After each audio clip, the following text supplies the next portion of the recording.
ஈரோடு மாவட்டத்தில் விவசாயிகள் தரமான விதைகளை சாகுபடிக்கு பயன்படுத்தினால் முழு பயனை பெறலாம். முன்னதாக விதையின் முளைப்பு திறனை அறிந்து கொள்ள விதை பரிசோதனை அவசியம். ஈரோடு அருகே திண்டல் வித்யாநகர் பகுதியில் உள்ள விதை பரிசோதனை நிலையத்தில் நேரிலோ அல்லது தபால் மூலமாக விதைகளை பரிசோதனை செய்யலாம். ஒரு மாதிரிக்கு 80 ரூபாய் கட்டணம்.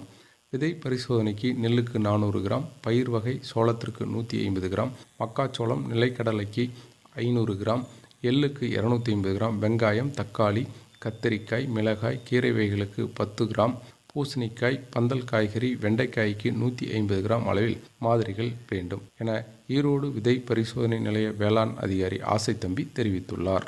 ஈரோடு மாவட்டத்தில் ஆண்டுக்கு 2,40,000 கால்நடைகளுக்கு செயற்கை முறை கருவூட்டல் செய்யப்படுகிறது என ஈரோடு மாவட்ட கால்நடைத்துறை இணை இயக்குனர் நிக்கல்சன் தெரிவித்துள்ளார். மேலும் இது குறித்து அவர் கூறுகையில், தமிழகத்தில் நீலகிரி, ஒசூர், ஒரத்தநாட்டில் உறைவிந்து குச்சி சேமிப்பு பராமரிப்பு மையம் செயல்படுகிறது. அதேபோன்று ஈரோட்டிலும் உறைக்குச்சி விந்து சேமிப்பு மையம் செயல்படுகிறது. ஈரோடு மையத்தில் ஜெர்சி கிராஸ், HF கிராஸ், வெள்ளை, கருப்பு, பிரவுன், கருப்பு வெள்ளை, ஜெர்சி தூய விந்து குச்சி, சிவப்பு சிந்து மற்றும் பாரம்பரிய இனமான பர்கூர் காங்கேய இன விந்துகளும் சேகரித்து கருவூட்டலுக்கு வழங்கப்படுகிறது. ஈரோடு மாவட்டத்தில் கடந்த 2020ஆம் ஆண்டு கணக்கெடுப்பின்படி 3,24,000 பசு, 82,000 எருமைகள் உள்ளன.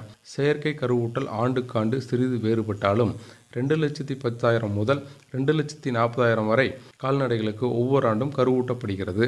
பர்கூர் இன மாடுகளுக்கு கருவூட்டல் அந்தியூர், பர்கூர் உட்பட சில பகுதிகளில் மட்டுமே அதிகம். காங்கேயம் இனங்களுக்கு அதிகமாக கருவூட்டல் நடைபெறுகிறது என தெரிவித்தார். ஈரோடு மாவட்டம் சத்தியமங்கலம் புலிகள் காப்பக வனப்பகுதியில் உள்ள கேர்மேலம் மலைப்பகுதியில் பிரசித்தி பெற்ற ஜடே ருத்ரசாமி கோவில் தேர் திருவிழா கடந்த 4ஆம் தேதி தீபாராதனை மற்றும் சிறப்பு பூஜைகளுடன் தொடங்கியது. இதனைத் தொடர்ந்து தினமும் சாமிக்கு அபிஷேக, அலங்கார பூஜைகள் நடைபெற்றது. முக்கிய நிகழ்வான தேர் திருவிழா 6ஆம் தேதி நடைபெற்றது. கோவிலின் முன்பு சுமார் 30 அடி உயர தேர் பூக்களால் அலங்கரிக்கப்பட்டு அதில் ஜடே ருத்ரசாமி உற்சவருக்கு சிறப்பு பூஜைகள் செய்து தேரோட்டம் தொடங்கியது. இந்த தேரோட்டத்தில் தமிழக, கர்நாடக மாநிலங்களைச் சேர்ந்த 10,000த்திற்கும் மேற்பட்ட பக்தர்கள் கலந்து கொண்டு தேரை வடம் பிடித்து இழுத்தனர். பிரதம மந்திரியின் கிசான் சம்மான் நிதி திட்டம் 2019 பிப்ரவரி முதல் செயல்படுத்தப்படுகிறது. 4 மாதங்களுக்கு ஒரு முறை தலா 2,000 ரூபாய் வீதம் ஆண்டுக்கு 6,000 ரூபாய் விவசாய நிலம் வைத்துள்ள குடும்பங்களுக்கு உதவித் தொகையாக விவசாயி வங்கி கணக்கில் சேர்க்கப்படுகிறது. மத்திய அரசின் இத்திட்ட பயனாளிகள் இந்த தொகை பெற தனித்துவ விவசாய அடையாள எண் அவசியம் பெற வேண்டும். ஈரோடு மாவட்டத்தில் இந்த எண் பெறாமல் 17,146 பேர் உள்ளனர். இவர்கள் 21வது தவணை தொகையை நவம்பர் மாதத்தில் பெற இந்த எண் பெற வேண்டும். அதற்காக விவசாயிகள் தங்களது பகுதி வேளாண் அல்லது தோட்டக்கலை அலுவலர்களை அணுகி அல்லது பொது சேவை மையம் மூலமாகவும் தங்கள் ஆதார் எண், சிட்டா, ஆதாருடன் இணைக்கப்பட்ட கைபேசி எண்ணுடன் பதிவு செய்து தனித்துவ விவசாய அடையாள எண்ணை பெறலாம். முன்னோர்கள் பெயர்களில் பட்டா உள்ள விவசாயிகள் தங்களது பெயரில் சிட்டா பெற்று அதனுடன் ஆதார் எண்ணை இணைத்து பதிவு செய்தும் பெறலாம். அடையாள எண் பெற்றால் மட்டுமே வேளாண் உழவர் நலத்துறை மூலமாக வழங்கப்படும் நலத்திட்ட உதவிகளை தொடர்ந்து பெற முடியும் என ஈரோடு மாவட்ட வேளாண் இணை இயக்குனர் சிவகுமார் தெரிவித்துள்ளார். தமிழகத்தில் வாக்காளர் பட்டியல் சிறப்பு தீவிர திருத்தப் பணிகள் மாநிலம் முழுவதும் தொடங்கி நடைபெற்று வருகிறது.